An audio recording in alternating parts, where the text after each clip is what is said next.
Hey, everybody. In today's podcast, we are exploring Bikepacking Part 2 with Matt Mason, where we talk about some of the more nuanced aspects of bikepacking, expeditions, and remote places. Look for me in the mountains, where walking has a way of pulling you to your peace of mind every day.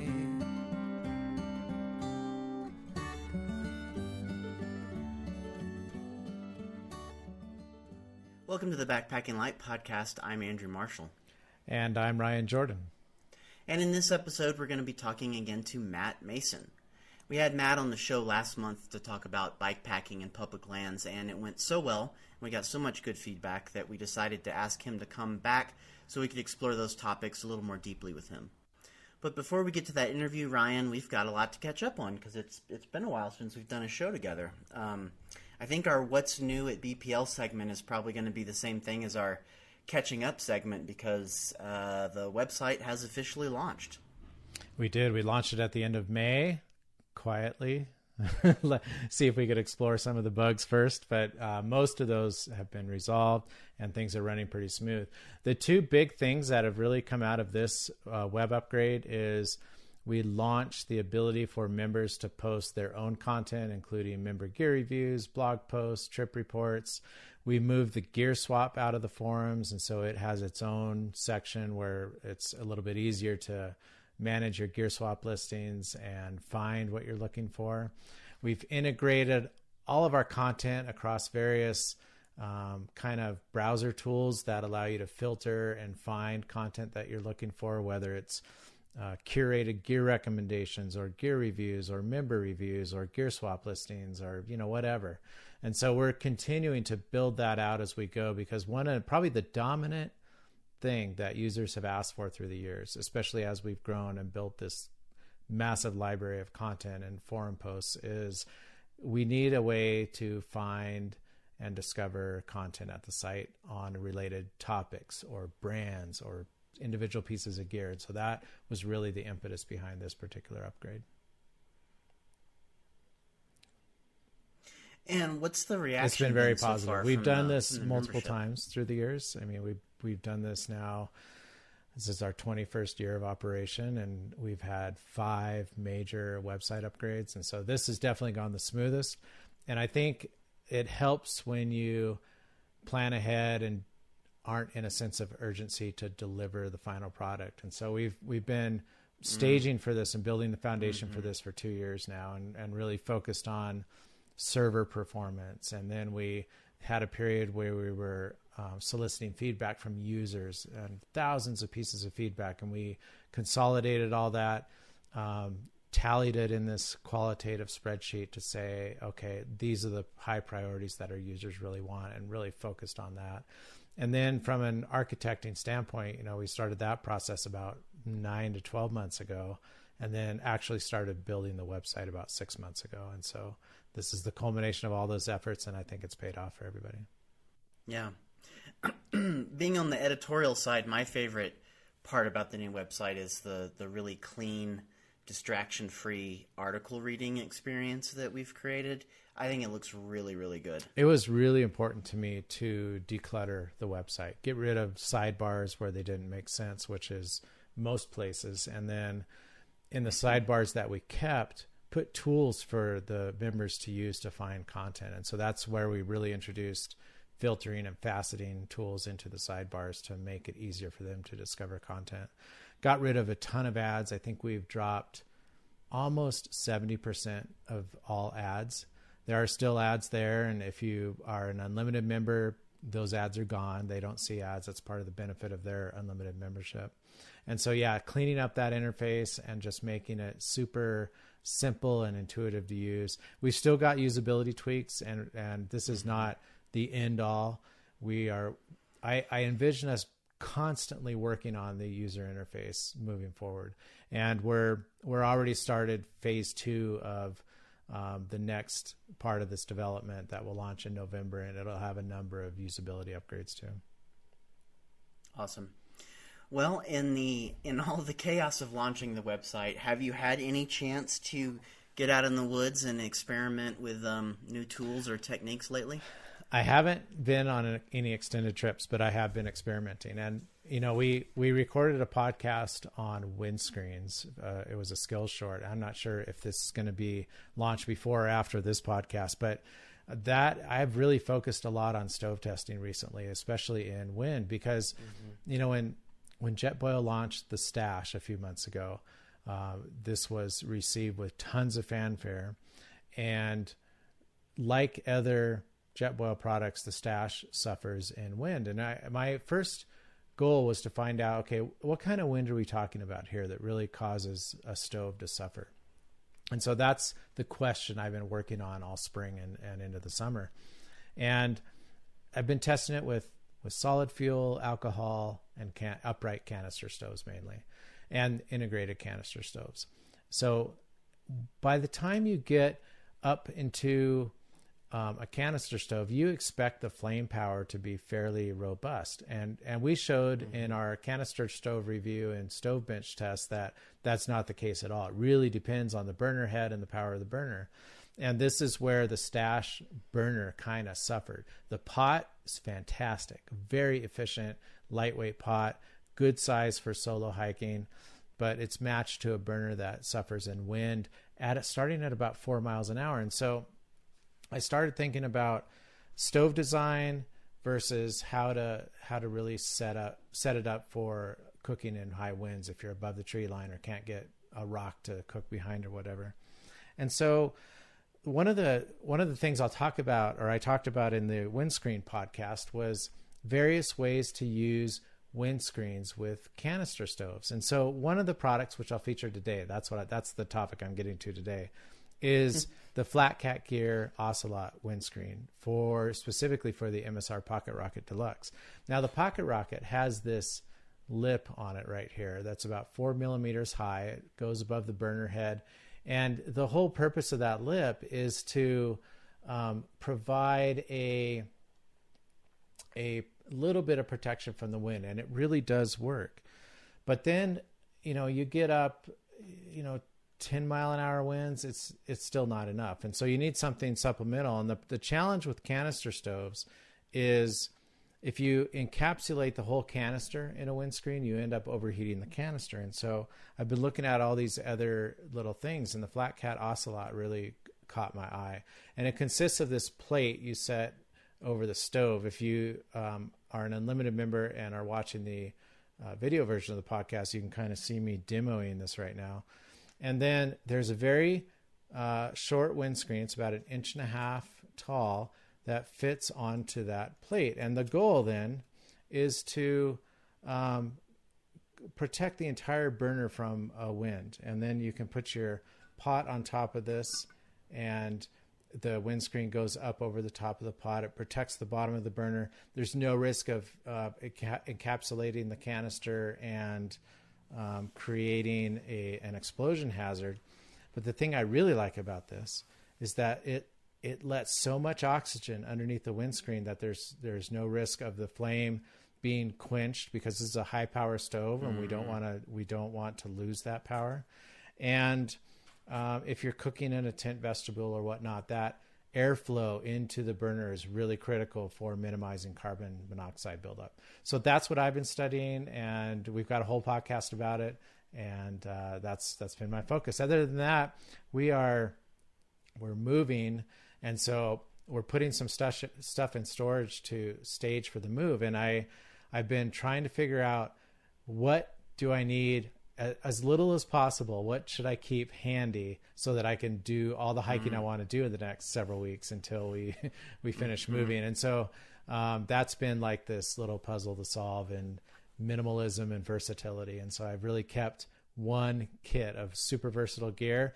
I'm not keeping a bunch of choices, and that's actually been quite liberating to know that I've got one thing in front of me, and that's what I get. And so that's been actually really rewarding. Yeah. Is there any particular gear that's so sensitive that you wouldn't want to keep it in storage for a few weeks or a few months? Any storage unit in the Rocky Mountains, you run the risk of mice. So I'm really sensitive to soft goods and foods. And so my food storage for long-term storage consists of 5-gallon buckets that have screw top lids. And that I've never had a mouse issue with that. I almost would never store any kind of soft goods in cardboard boxes anymore. So those all go in plastic bins with snap locking lids, not just the press fit lids because mice can get in those, but the actual snap locking lids so you can get a good tight seal. So that's the main thing. It's summer right now, so I'm not too concerned about cold weather storage of electronics or anything like that. But on the converse side, some of these storage units can get up to, I put a temperature monitor in mine in Bozeman, and it was a south facing unit. And in the summers, when the temperature outside was 100 degrees, it got up to 140, 145 degrees inside the storage unit. So anything, and this food comes to mind here, anything that is heat sensitive is obviously going to be an issue. Well, as long as you've been talking about stoves, something I'm going to start looking at here in the next few days is an app called Fuel Miser. And I haven't started playing around with it yet, but I like the concept, which is that you can enter in the size of the fuel canister and the brand of the fuel canister that you have laying around that you've used maybe 3 or 4 times or whatever. Enter in the type of stove that you have, and then weigh your fuel canister, and this app will crunch the numbers for you and tell you how many boils you have left. Oh, theoretically. Right now, of course, we all know that how many boils you have left depends on ambient temperature, water temperature, wind speed, altitude, all that stuff. But it will at least give you an idea, I think, which is useful for those of us who have in my gear closet, I've got like an 8-ounce fuel canister that is maybe half empty, and I've got a 4-ounce canister that's maybe 3/4 of the way empty. And before I recycle those, I would like to get maximum usage out of them without screwing myself, and not having a hot dinner because I've miscalculated the boil on my own. So we'll see. I'll update you on how that goes. Yeah, interesting idea. So you specify the brand. Is that because every brand has a different mixture of fuel? That's my understanding. Okay. Yeah. Okay. Cool. Yeah. Interesting. Yeah. So we'll check it out. And the other thing that I've been testing lately, I've mentioned a few times on the podcast the Bears Ears 50 by Noon Attack Gear, and I finally got that pack out for a couple of days of testing, and my overwhelming opinion so far is extremely positive. I've been wanting to ask you about that. The idea of carrying a bear canister at the bottom of my pack, like an external frame pack that used to have that section for the sleeping bags. That's where I want my bear canister. Yeah. So there's a couple of things that stuck out to me about it. One is that it's easy to access during the day. So you don't have to, if you have a pack that's big enough to accommodate a bear canister internally, you're going to be shoving it down in your pack and then piling a bunch of stuff on top of it. So it's a pain to get at your food. This eliminates that problem entirely. The canister also functions as kind of the sort of a framework for the pack too. Like it's the only hard thing in the pack, and the pack designers have taken that into account. But what I didn't consider, and what occurred to me as I was scrambling up some talus in my testing, is how stable this pack is. Especially because the water carrying system is also at your hips as opposed to on your shoulders or on your back. So not only do you have your heavy fuel canister down there, but you don't have any water sloshing around. It's the most stable pack I've ever used on talus. It's really impressive. When I have done super hard trips and where a lot of scrambling has been involved, bear canisters become so unwieldy that I have resorted to an unconventional solution. And so if I usually on my longer trips, I take an expedition sized barricade, which are long. There's no pack that can fit them sideways unless you strap them to the top. And so putting it vertically inside the pack is your only option if you want a small pack. And when you're scrambling over difficult terrain, that is so uncomfortable. There's no way to pack a pack with a large bear canister packed vertically that allows you to bend and twist and be comfortable with that without feeling the rigidity of that canister. And so I eventually, and then, well, strapping it to the top of a pack, which is what a lot of people do, is completely impractical when you're in rough terrain, because you're constantly shifting from side to side and the canister slipping out and things like that. So I made this sleeve. It's a nylon sleeve. The canister goes inside of it, and there's daisy chains on the outside of the sleeve so that my top strap can then loop through those daisy chains and keep it in place.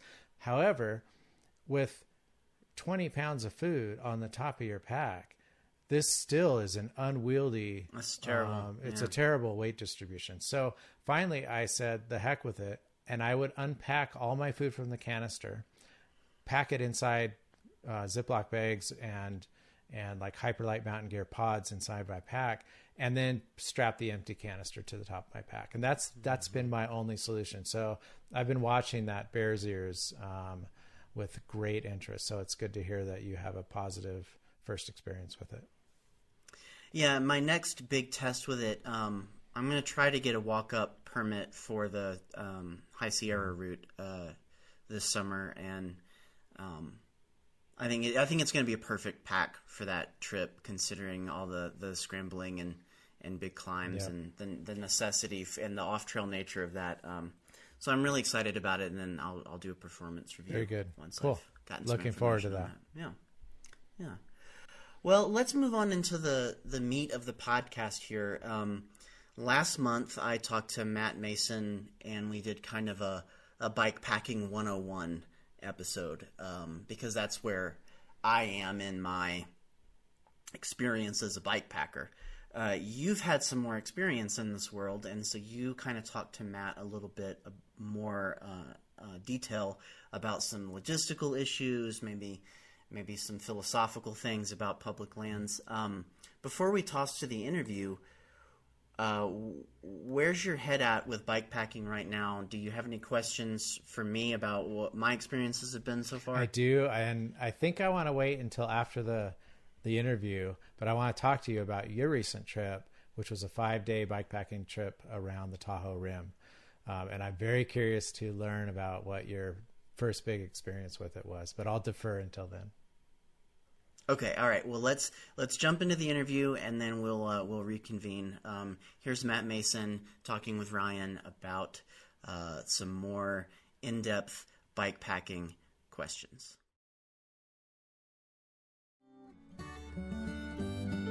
Hi, Matt, and welcome back to the podcast. Thanks for having me back.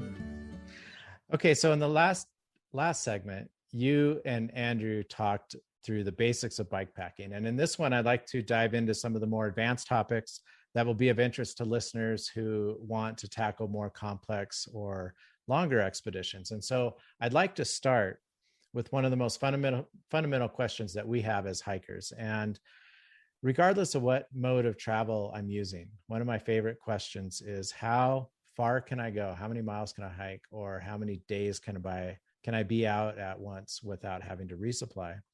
Now, for hikers, the answer to that question is usually limited by the amount of weight we can carry. So for me, it starts to get over about 55 pounds, and I start to get pretty anxious. But for bikepacking, I imagine that it's some combination of not only the weight you can carry on the bike, but also the amount of available space we have to pack voluminous amounts of food. So what I'd like to do first is talk about kind of one of the standard ways someone may pack a bike for bikepacking, and then look at this example and try to identify opportunities for storing food for several days out at a time. So for those listeners who are Unlimited members, they have access to the video version of this podcast.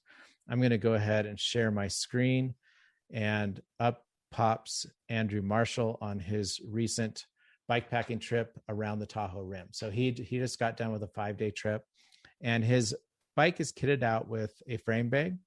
There's a rear bag, and then he's got some fork bags, and then a front handlebar area where he's strapped some gear. So in the rear bag under the seat, he's got his sleeping gear and sleeping pad. That's a very conventional place for bikepackers to stow that gear. You can see that he's got his cook kit bungee to the top of that bag. On his handlebar bag, he's got his sleeping pad, which is a foam folding pad, like a Z-Rest. I think that's the Nemo version there. And his tent. So his tent and his sleeping pad are strapped to that front bag. He's got food in his fork bags. He's got one fork bag on either side. He's got his accessories and some clothing in the frame bag itself. So you can see in his kit here, he's not carrying a backpack. And I know some bike packers do carry backpacks, but his food is in his fork bags and they're fairly small. And he's a little bit limited in how much food he can take. Now, he was only out for 5 days, but he was able to cover something like 180 miles. And he had plenty of food for this particular trip. But what do you say to the bike packer that wants to be out for 10 days or 2 weeks or maybe even longer without having to resupply? What are some strategies for increasing the volume of the kit here? I guess first I would say it's hard to be out for that long on a bike and not run into resupply. I've never been anywhere, even something like the Colorado Trail, for example. There's sort of a long stretch between Silverton and Salida, I think, or Buena Vista, where it's a couple 100 miles, but it still only takes 4 days, where you're not getting any resupply. So the opportunities to stay out for 10 days, at least in the United States, is somewhat limited. But if you wanted to do that, the other thing that I've done and I've seen other people do is to add like a sill nylon, one of those little tiny backpack, sort of collapsible backpack things that you can put on, temporarily to get out of town and do that. There's some other little accessory bags that go on the down tube, sort of under where the frame bag is now, or on top of the top tube there, kind of where the seat, under the seat, but in front of the seat post. Okay. Those are some other areas that could hold, some food. But the other thing is you're burning so many calories riding. I don't know that it's possible really to stay out for 10 days without, and you're going to need to go to, different foods maybe would be another option. You're going to need to go to like powders and sort of dehydrated stuff and really focus on carrying the lightest food you can and the most packable foods if you're going to do something like that, like an unsupported ride of a long trail or something. Yeah, that makes sense to me. I could envision a couple different scenarios where someone might not want to do resupply. And one is, just the idea of the challenge of doing it. I imagine that there will be the FKT realm in hiking has become more and more creative with longer records attempted, even on trails where there is resupply points available.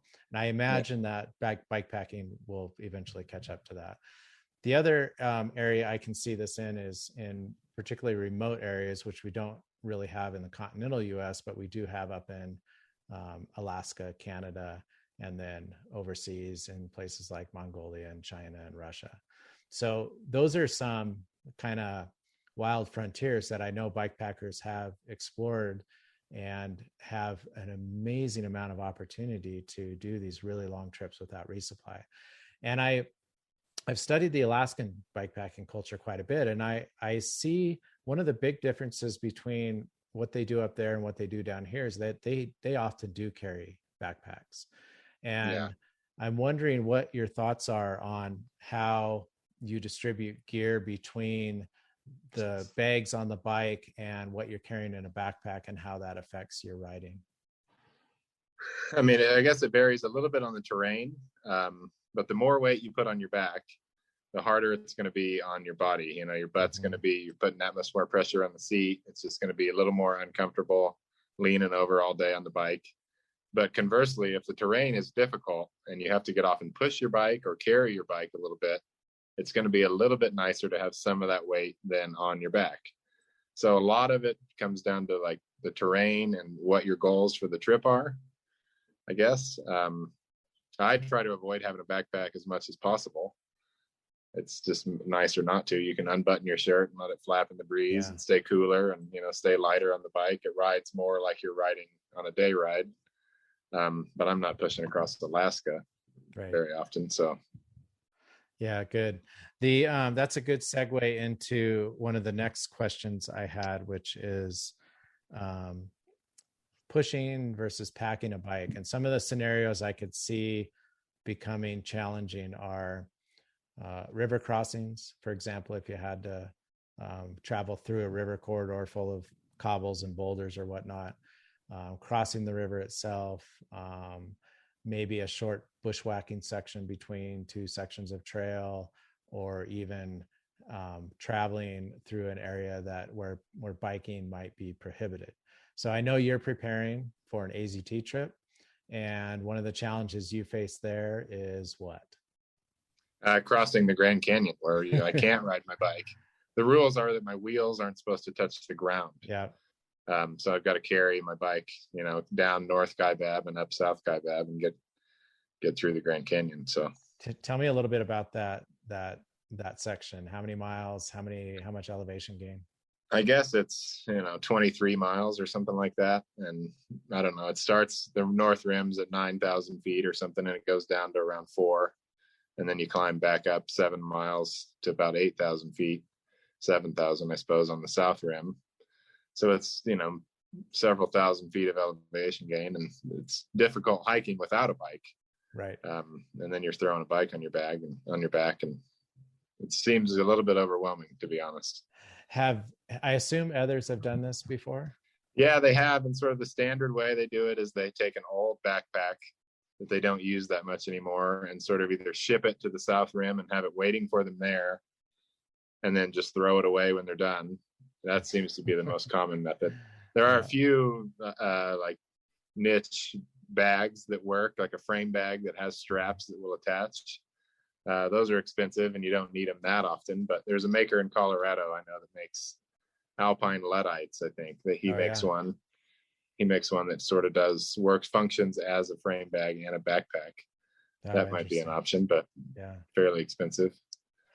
But the sort of the throwaway backpack and then just suffer through it seems to be the most common method. How much weight are you having to carry across when you consider both the weight of your gear and the weight of the bike?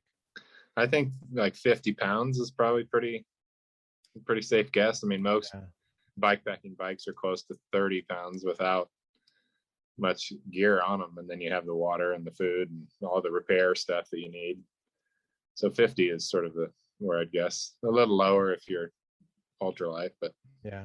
Are you looking at like 2 days to make that crossing? No, I mean, that's the other thing. Since you don't know when you're going to get there, it's kind of you don't have a permit to stay, and all those campgrounds fill up 4 months in advance. So most people do it in one push. Yeah. Where you just walk through, and trips have ended there. People that start in Utah going south to Mexico ride, I think it's like 60 miles or 90 miles from Utah to the North Rim. And then they do this hike and it just destroys their knees or, destroys some part of their body, and then their trip's over. So yeah, I can imagine. It's a little bit worrisome that way. I've hiked a lot in the Grand Canyon and I work there. So I carried heavy packs doing botany field work there. And it's not fun. So no, it's not.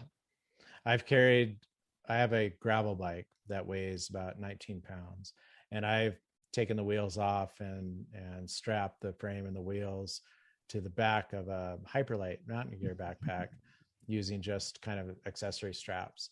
And it works fine. The pack can carry the weight, but it's very cumbersome. It's not as tight of a load as a normal backpacking backpack. And it gives you some anxiety when you're on a long stretch like that.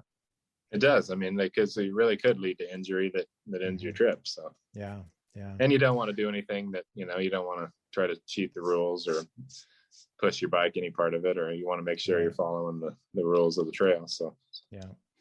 The other option that I know, back to kind of the big heavy load expedition model, I know some people use trailers like Bob trailers or some homemade ones. And how do you see that as something? I've always looked at that as like an adventure cycling kind of road tripping strategy. I know people do it on dirt.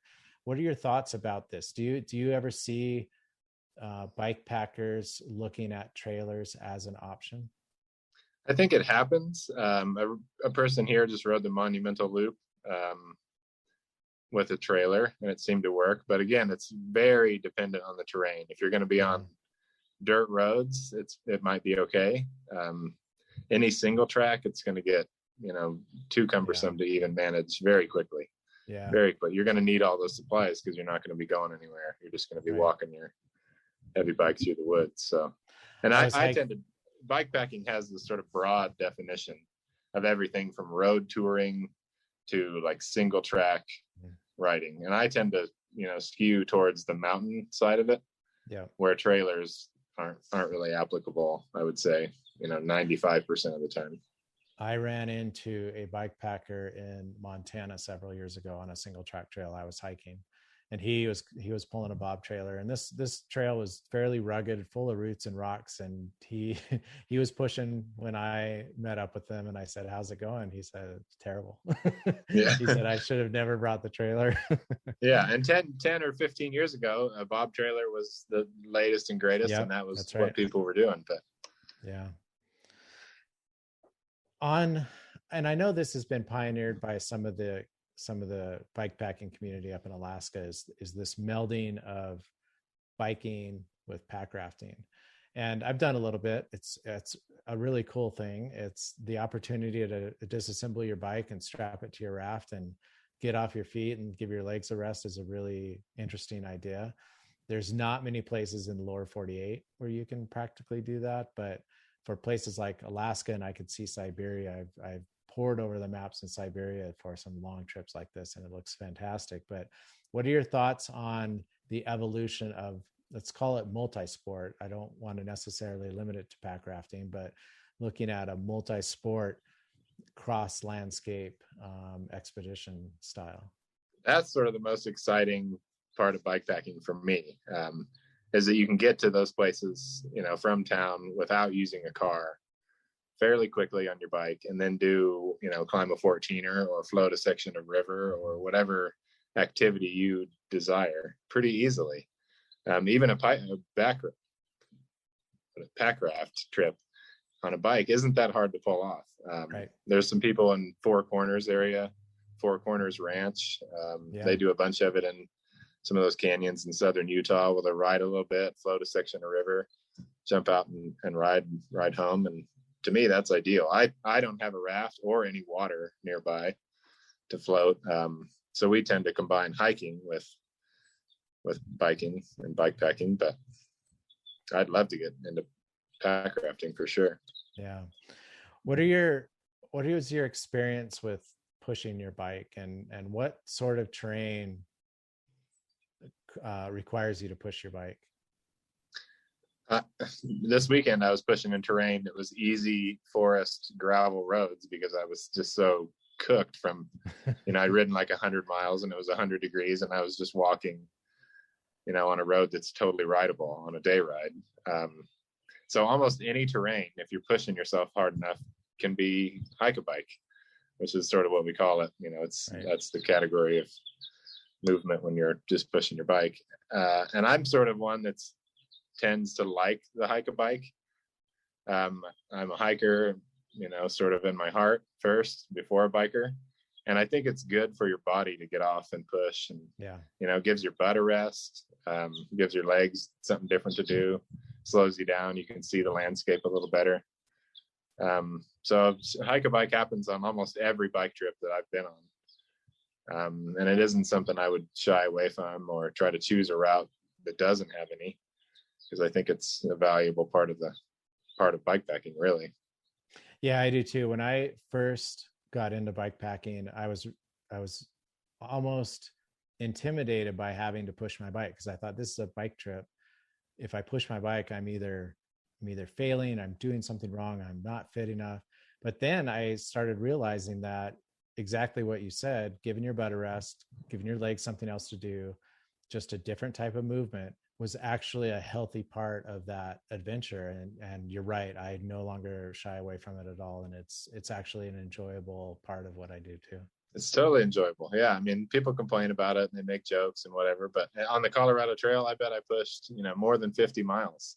Yeah. It was lovely. It was great. Yeah. My legs were so tired from pedaling. It didn't matter to me at all. So Yeah, but I wouldn't let that stop you.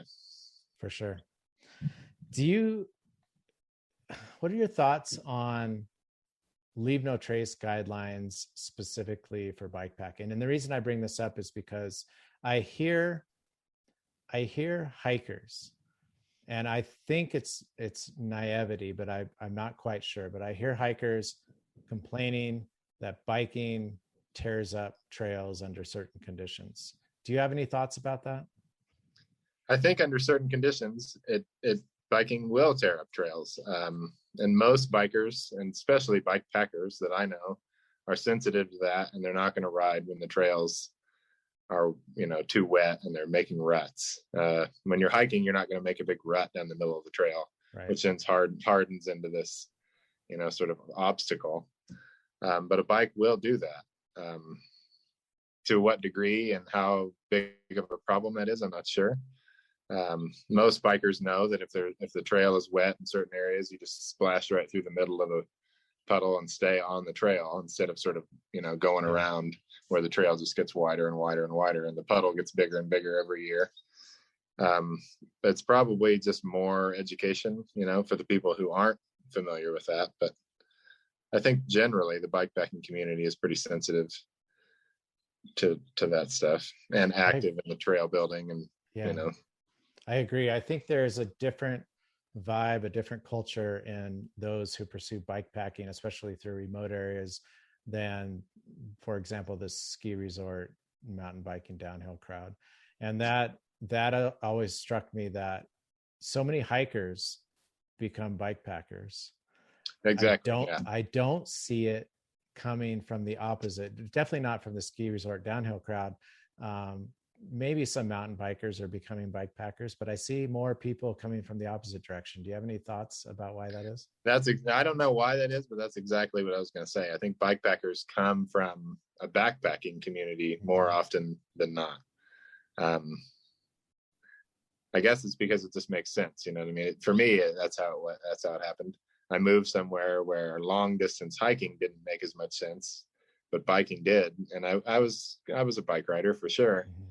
But once I realized, I can put these two together and sort of, it feels to me, bikepacking feels closer to through hiking than it does to mountain biking sometimes. Yeah, right. So I guess maybe that's why people just make that transition so easily. But yeah. Have you done any long distance hiking at all? Yeah, I hiked the AT in 2007 and then the Colorado Trail. And you biked the Colorado Trail? Yeah.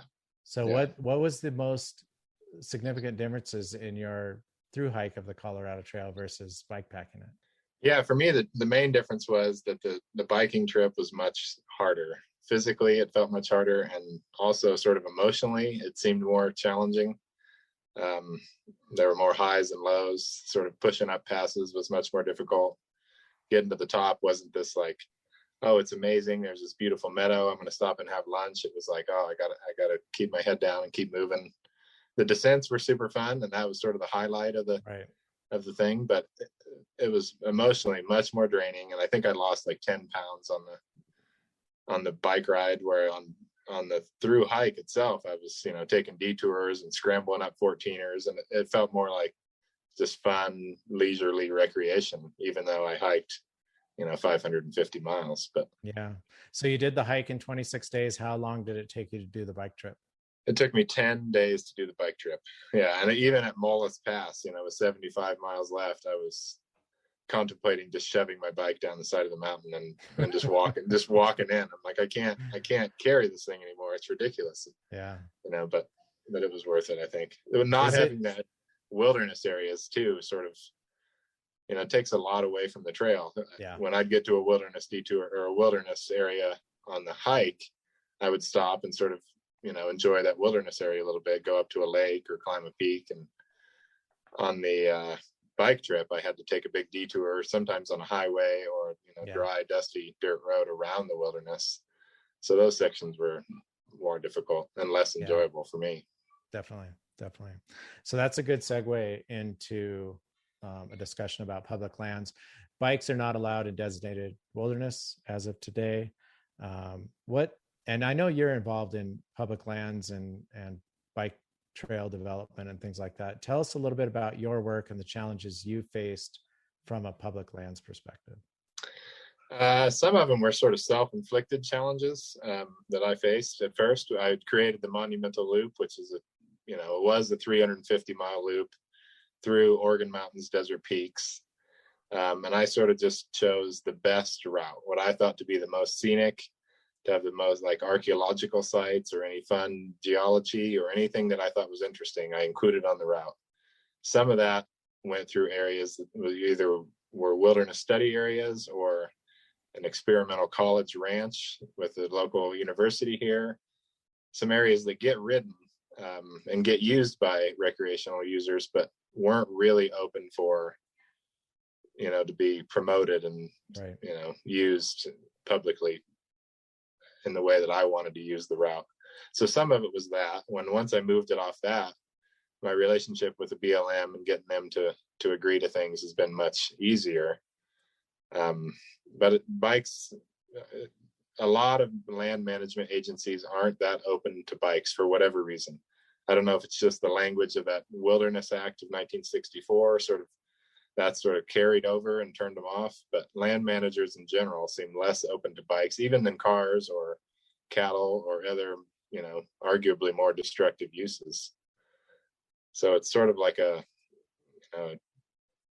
marketing thing or sort of a public perception thing that bikes are this nuisance on public lands. Yeah, and my experience in talking specifically to land managers is that they're operating with no framework, no guidance for helping bikers enjoy those lands. And so we've gone from, dirt roads are usually no problem, but once you start getting into 2-track and single-track trails or in areas where there's motorized restrictions, it gets more complicated for them. And they don't have, I know that around here, there's no guidance in place for land managers to say this type of activity related to biking is allowed here and it's not allowed here. They have none of that. And so they're having to develop all this from scratch. And I don't envy the position they're in, but at the same time, I think biking is new enough of a land use that their hands are a little bit tied. Have you experienced that at all? I have, and it's been really weird. There's sort of some old thinking, I think, still left over in the BLM here. And I had an interaction with the regional director of the BLM, and he told me that cars were allowed to drive on some of these roads I was using, but bikes were not. And I said, well, you can see where that would be confusing for me. He sort of blamed me for putting this route in a place where he didn't think it should be. And I said, I'm following tire tracks from multiple vehicles. And I said, so you could see where I'd be confused. And he's like, no, you're wrong. Bikes aren't allowed because they weren't, he said they weren't around in 1978 or whenever the last road inventory was created. And that it wasn't a use at that time. I'm like, well, I hear that, but so it's been a struggle to get them to even understand what we're doing out there or what we want to do. They sort of think we're just riding willy-nilly across the desert, down the arroyos, wherever we want. Yeah. And I'm like, no, we're focusing solely, and I've said from the beginning, at least on the Monumental Loop, it's solely on existing roads and trails that are open to either vehicles or bikes. I'm like, so, but does seem to be a kind of a hang up there. Yeah, for sure. Do you, other than there's kind of a well-known conflict of trail use between hikers and bikers, and a lot of it comes from hikers experiencing bikers who probably are not being sensitive to a multi-use designation, and they tend to cause some anxiety because they're driving at high speeds or whatever. Do you have any thoughts or guidelines for bike packers who are traveling on multi-use paths in public lands when they encounter hikers? I mean, in terms of right of way and how to kind of respect the hiking community? Yeah, it's a fairly contentious subject, really, and kind of difficult causes a lot of problems on both sides, I think. Hikers almost always, I've discovered, will be scared by a biker coming up behind them. Even if you're ringing a bell or being loud from a long way off, it's sort of frightening. When you're out there, you're not in the mindset to think that something's coming along 3 times or 4 times as fast as I am. And as a hiker, I try to be as sensitive as possible to that. So if the hikers are coming towards me, I'll get off my bike, step off the trail and let them go and have a conversation. And, how's your hike going? That sort of, be as polite as possible, basically. Go out of my way to set the example that bikes aren't a nuisance. Coming up behind people has gotten more difficult now that people like listening to music. That makes it almost impossible not to frighten them. I mean, you're coming up behind somebody ringing a bell from 100 yards off and there's no reaction. It's difficult to get past that person. Yeah. You sort of have to wait until they either turn around and see you or, because whistling or ringing a bell, that's still a little bit obnoxious, to be honest. Right. So I think just being aware of it, and putting yourself in that hiker's shoes is sort of the best thing to do. And just erring on the side of being polite, even if it's annoying to you. Sort of the analogy is, imagine a car going by me.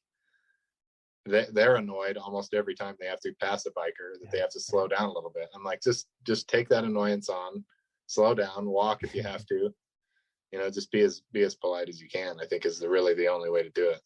It's really interesting that you brought up the increase in hikers listening to music on the trail. And I've come across hikers from behind while I've been hiking and they've been listening to music, and I try to get their attention to pass them. And the anxiety level is just as high when they're spooked by a hiker as I've ever been by being spooked by a biker. So yeah, I can't imagine turning your ears off completely when you're out on the trail. Yeah. To me, that idea doesn't make any sense. It doesn't make any sense. That's what they're doing. And then I am, and I can't just, say, well, you made the wrong choice.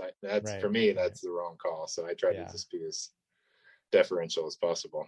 Yeah, especially there's a lot of people that have, it tends to be older people who are less excited about seeing bikes. Yeah. That's just sort of what been my experience. So I just try to be as nice as I can. I've had conversations with older people about this exact issue. And what I've learned in those conversations is, and I've seen this, I've watched this with my parents and my older friends as we all age, your nerves become more sensitive to stimuli. That's one issue. And then the other issue is your body just doesn't have the ability to move quickly anymore and react to sudden movements and things like that. And so there's a real fear. And I've spoken specifically to older folks who like to hike in ski areas or live near ski areas during the summer, which of course are a mountain biking paradise. And so I know that from a management standpoint, ski areas are trying to do, bike only downhill traffic on certain trails, and then certain trails are hiker only, and then there's some that are multiple use. And just talking to the number of people who have been frightened to the point that they've actually fallen off the trail, and it's primarily an older audience. It makes me appreciate what they're going through. And as someone who likes to bike trails as well, I've always been super challenged by this, trying to find harmony on a multi-use trail. Yeah. And for better or worse, I just sort of put it on myself. I'm like, well, when I'm on a bike, it's sort of on me to find that harmony, and as silly as it sounds, I try to get off of my bike.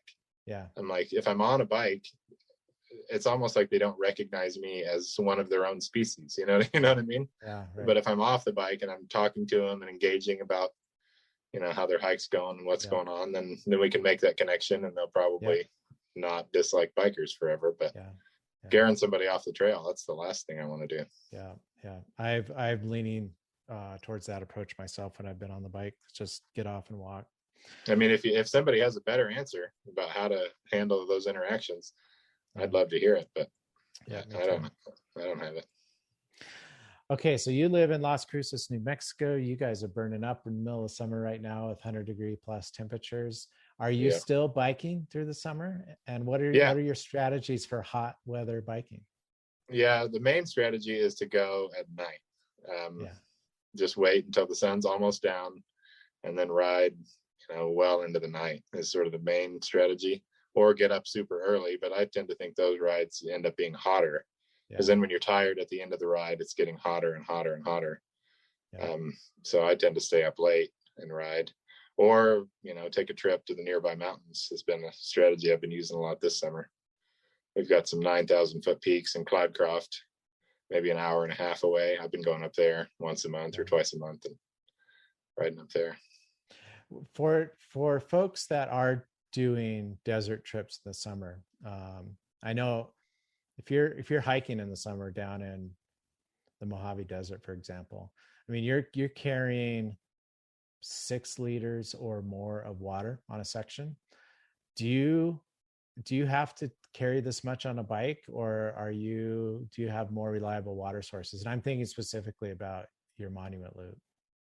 No, I mean, if you were to try to do it in the summer, which I would discourage greatly, I would say it is, you'd want a gallon of water, minimum on your bike for sure. Even with town stops, every 30 or 40 miles, you're still going to want to have that water, either to pour on yourself if you've decided you've had enough to drink, or you're going to need it for something. And you never know. A bike trip can be going along at 12 miles an hour, and then a mechanical can happen, or a flat tire, and you're going to be going 2 or 3 now, pushing your bike for multiple hours. So you've got to be a little more prepared and sensitive to those sorts of things. Yeah, for sure. That's the exact scenario I was trying to think about, is if you did have a mechanical failure and ended up having to walk, how does that change your preparation? Because for me, I can look at a 20-mile stretch hiking and say, I need 6 liters of water to get through that. I look at a 20-mile stretch on a bike and think, I can do that with a liter and a half. Yeah. And so, but then there's that issue in the back of my head that's like, what if I break down and have to be stuck out here for 6 or 8 hours? Yeah, and I've had trips where either your body or your bike breaks down enough that you're moving now slower than a hiker. It's more difficult to move, and you're dragging this big, heavy bike with you. And so you do have to carry a little more food and water just in case than you'd think you would, I think. Yeah. All right, good. Well, that's what I want to cover today. So, Matt, thank you for joining us in part 2 of this bikepacking series. I really appreciate your time, and I hope that our listeners can learn more about your efforts and what you're doing. Is there someplace they can visit online? Yeah, right now we're only on Instagram and Facebook at Monumental Loop. That's kind of it right now. There might be a website at some point in the future, but I'm always happy to help people if they're planning a trip, either here. I helped Andrew a bunch with his gear when he was getting ready. So you can always message me on either of those platforms, and I'm happy to help. But all right. Monumental Loop on Instagram and Facebook, you said? Yep. All right. Sounds good. Matt Mason, thank you very much for joining us today. Have a wonderful day. Yeah, thanks for having me.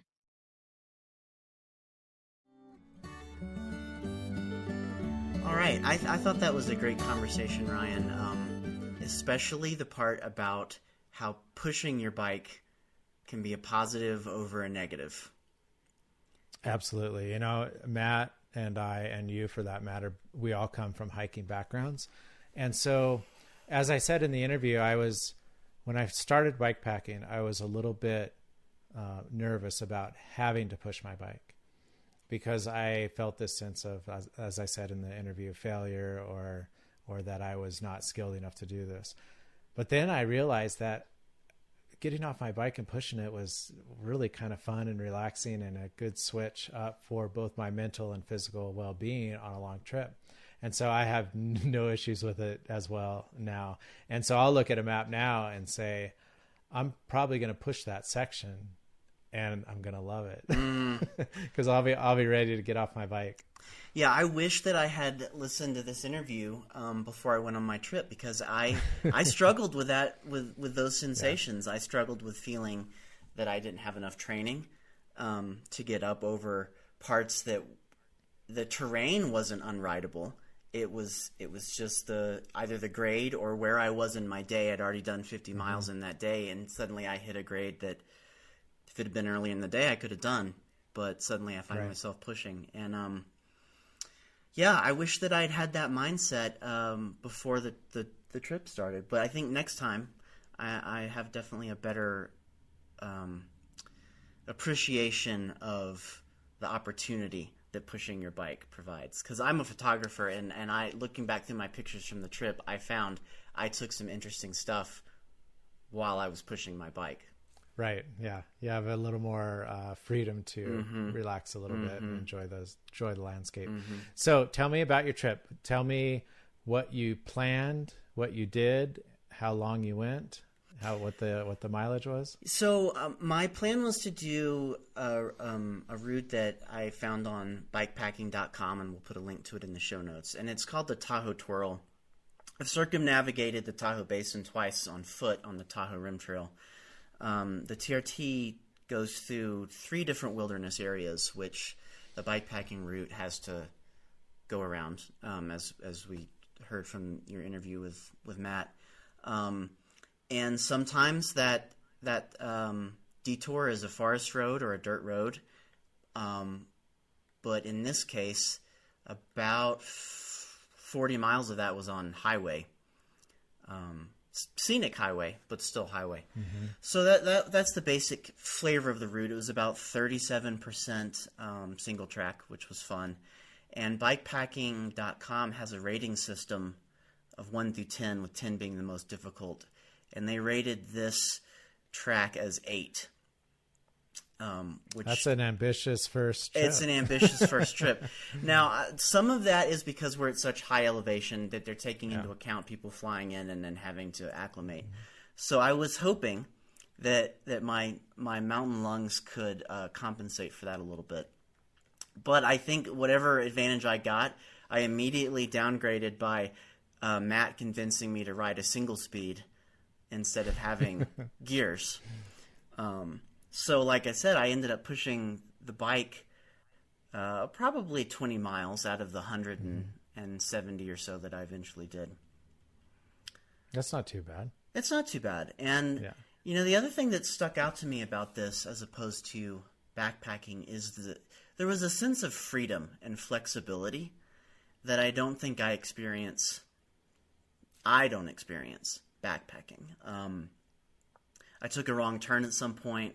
I rode 5 miles out of my way, but it wasn't a disaster because getting back on track, I had 10 options to get back on track. Oh, yeah, right. None of which were going to take me more than 15 minutes. If you take a wrong turn for 4 miles, you know, backpacking, sometimes that's half your day is down the drain. So I found that invigorating and refreshing. And the opportunity to be in a really deep wilderness area and then come out of it very quickly, grab a pancake and a cup of coffee at a roadside diner, and then be back in the wilderness in an hour. Right. I thought that was really cool. That is cool. It's a great multi-experience tempo. The thing I like about it as well on a trip like that, where you have a combination of roads and remote areas, is that when you're hiking, I always dreaded road walking. Yes. It was boring. It was hard on your feet and just demoralizing.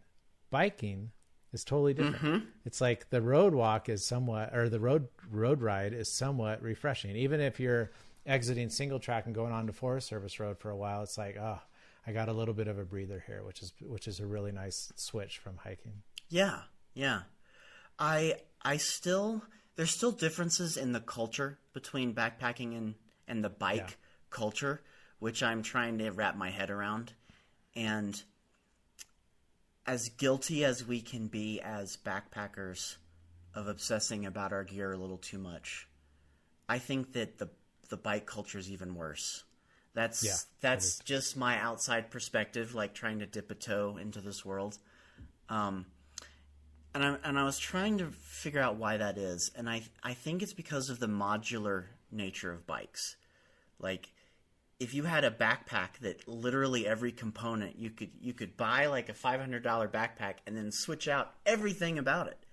It's hard, and it's hard not to be even that much more obsessed about the gear. That's right. That's very true. Yeah, I find for me when I bike versus when I hike, I tend to be more in tune with my hiking kit than my biking kit. My biking kit, and it's probably because I'm a hiker at heart and not a biker at heart, but my biking kit, I just want to work. I want to get out of the way. I don't want to fiddle with anything. I certainly don't want to repair anything, and I just want it to work. So I am more than happy going to a heavier tire that I know is going to be more durable. I'm more than happy going to a more robust derailleur that might weigh 100 grams more than the lightest one out there if I know that my chain's going to stay on it in rough terrain. You know what I mean? And so for me, biking it's an accessory, and I'm not I don't really care about the gear so much. I just love the aspect of being out there on a bike, and I want the bike to get out of the way. Yeah, that was my philosophy as I built my bike packing bike with Matt's help. And he's a kind of a purist and a little bit crazy, I think. And so I listened to him, and ended up with a single speed and no front suspension and huge tires. And I had a feeling of indestructibility while I was out there. Yeah. Like, all the problems I was trying to solve, it was hot. Where's my next water? Is my system packed correctly? Do I need to adjust things? I never thought about, is my derailleur bent? Is my is my front suspension tuned correctly for the terrain I'm going down? I didn't have any of those worries, and that was a powerful thing, I think. I'm passionate about single speed, and my gravel bike is a single speed cross bike, and I'll never switch back. I love that bike more than any other bike I've ridden, and same reason, it's just so simple, and the gear gets out of the way, and it does limit you. I'll be the first to admit that, especially when you start putting weight on the bike, but that's okay. And I've just come to the realization that these are the limits my bike faces, and when it can't overcome those limits, I get off the bike and I walk it, and that's part of my experience, and I'm totally okay with that. Yeah. And also, if you're the kind of person like me who needs constant validation from strangers to feel better about yourself, single speed's the way to go, because people will ride by you as you're pushing your bike up, but they'll still be like, yeah, mad respect, man. You're killing it out here, So and then when you're on the bike, they're like, "Yeah, go, buddy." Yeah, exactly. Yeah, exactly. Yeah, but yeah. Okay, so my question I wanted to ask you is, did you like it? Yes, I did like it. I liked the novelty of having a new experience with mostly my same gear and mostly my same philosophy, but almost a completely different experience in the woods.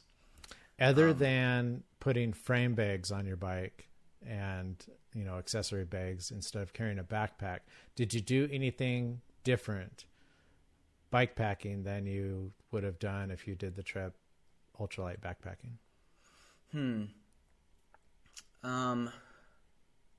I carried less water on me, generally speaking.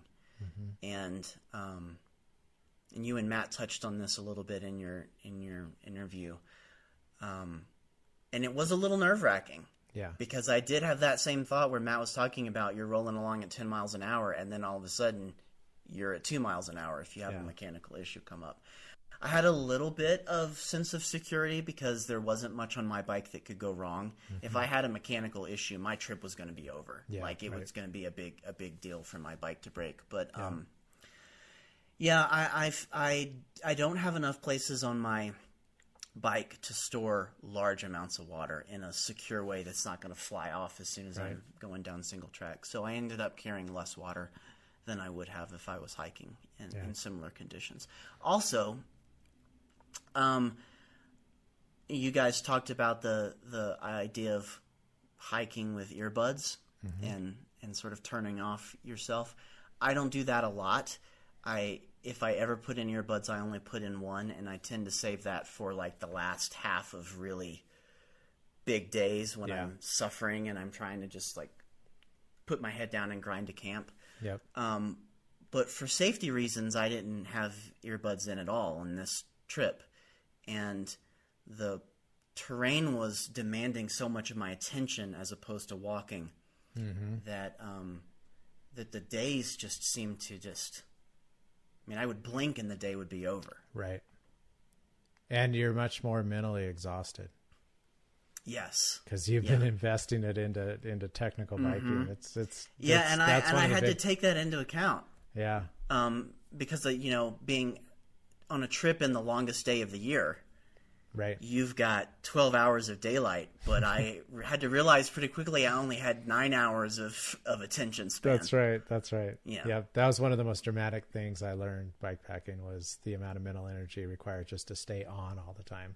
And long distance hiking, you can turn yourself off for hours at a time. Yeah. If you're suffering, you can just kind of power through. Yeah. But I found I hit a wall pretty hard on the bike. Like I reached a point where I had exhausted my legs, that if I had any kind of grade, I had to get off and push. Yeah. Well, shoot, this is talking to Matt and then you makes me want to do a bikepacking trip now. Yeah. I recommend it. Especially, and Matt and I touched on this earlier, is you can find bikes relatively cheaply, and relatively is bolded and underlined there. Yeah. But you don't have to spend $5,000 on a bike. Definitely not. You can outfit almost anything you already have and find a trip that you can do with that piece of equipment. Yeah. Because as he said, there's this whole range, this whole world of single track and double track and forest road and gravel road and even if you've got the worst possible Walmart mountain bike, you can probably make it work for you. Yeah, as long as you know how to repair it. Exactly. Yeah. Maybe don't start with an 8 on bikepacking.com's. Right. Yeah. Good. Thanks. Well, that's going to do it for this episode of the Backpacking Light Podcast. The Backpacking Light Podcast is advertising free, thanks to the membership fees paid by Backpacking Light members. A BackpackingLight.com membership gives you access to 20 years of archives, forums, and online courses. And don't forget, if you're an unlimited member, you'll get the video version of this podcast for free as a part of your membership. So please consider supporting this podcast and become a member right now at BackpackingLight.com/membership. You can download the show notes for this episode at BackpackingLight.com/podcast. And if you enjoyed this episode, please leave us a review. It does help other people find the show. Thanks for listening to the Backpacking Light Podcast. I'm Andrew Marshall. And I'm Ryan Jordan. And if we can leave you with one parting message, it's this: pack less, be more, because lighter is better. Happy trails, everybody. So I shoulder my backpack, walk away from the